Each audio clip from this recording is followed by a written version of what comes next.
লম্বা সময়ের জন্য অধিনায়কের দায়িত্ব পাওয়া ইতিবাচক বলে মন্তব্য করেছেন টাইগারদের টি-20-র কান্ডারি লিটন দাস।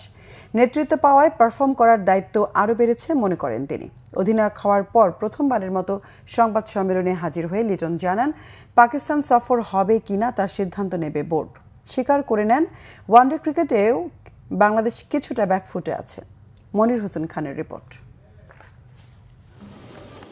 সংযুক্ত আরব আমিরাতের বিপক্ষে 2টি টি-20 ম্যাচ খেলতে 14 মে ঢাকা ছাড়বে বাংলাদেশ। এরপরই পাকিস্তানের বিপক্ষে 5 ম্যাচের সিরিজ। সপ্তাহব্যাপী অনুশীলনে ব্যস্ত সময় পার করেছে টাইগাররা। যদিও নিরাপত্তা ইস্যুতে ঝুলে আছে পাকিস্তান সফর, ট্যুর হবে কিনা সেই চিন্তা না করে নিজেদের প্রস্তুতি নিয়ে রাখছেন লিটন দাসরা। অনেকদিন পর জাতীয় দলে ফিরেছেন লিটন দাস, ফিরেছেন একেবারে অধিনায়ক হয়ে। এলকেডির কাছে এখন বড় চ্যালেঞ্জ নিজের পারফরম্যান্স, এরপর দলকে সামনে থেকে নেতৃত্ব দেয়া। পাকিস্তান সফর হলে সেখানে যেতে সমস্যা নেই জানান লিটন দাস। এই টাইমটার ভিতরে আমি আমার টিমটাকে কতটুকু গোছায় নিতে পারি, আমি অনেক আশাবাদী এটা নিয়ে যে লং টাইম একটা চিন্তাধারা থাকলে এবং আমার হাতে যে প্লেয়ারগুলো আছে আমরা ভালো কিছু উপহার দিতে পারবো।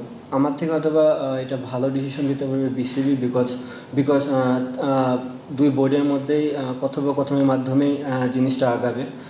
যদি বিসিবি মনে করে আমরা ওখানে ক্রিকেট খেলতে যাওয়ার মতন সিচুয়েশন যদি থাকে, আমরা অবশ্যই খেলতে যাব ওখানে।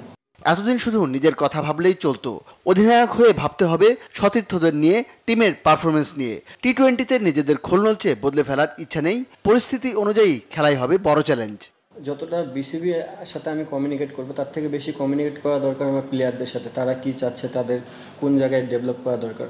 সো আমার মনে হয় আমি যেহেতু এখন প্রথম আসলাম এই জায়গাটায়, স্টিল আমার কাছে একটা লম্বা সময় আছে। তো যত সময় যাবে আমি জিনিসটার ভিতর তত ইনভলভ হতে পারবো। নিজের ব্যাটিং পজিশন নিয়ে যথেষ্ট ওয়াকিবহাল লিটন। তার মতে নিচের দিকে ব্যাট করলে দল তার কাছ থেকে কোনো সার্ভিস পাবে না। উদ্বিগ্ন ওয়ানডে র্যাঙ্কিংয়ের অবনমনেও। টিম যেখানে যাকে বলবে সে যেন সেখানে খেলতে প্রস্তুত হয়। হ্যাঁ, অবভিয়াসলি এমন কোনো দিন আসবে না যে আমি নাম্বার 7-এ যাই ব্যাটিং করতেছি, তাহলে বাংলাদেশ টিম আমার কাছ থেকে কিছু পাবে না। আমার কাছ থেকে যেটা পাবে সেই জিনিসটাই বাংলাদেশ টিম আমাকে দিবে এবং আমিও সেই জিনিসটাই দেওয়ার চেষ্টা করব। টেস্ট ক্রিকেটকে বিদায় জানিয়েছেন বর্তমান সময়ে বিশ্বের সবচেয়ে বড় তারকা বিরাট কোহলি। ভারতের বিপক্ষে খেলা হলে কোহলির অভাব বোধ করার কথা জানিয়েছেন লিটন দাস। মনির হোসেন খান, বাংলা ভিশন, ঢাকা।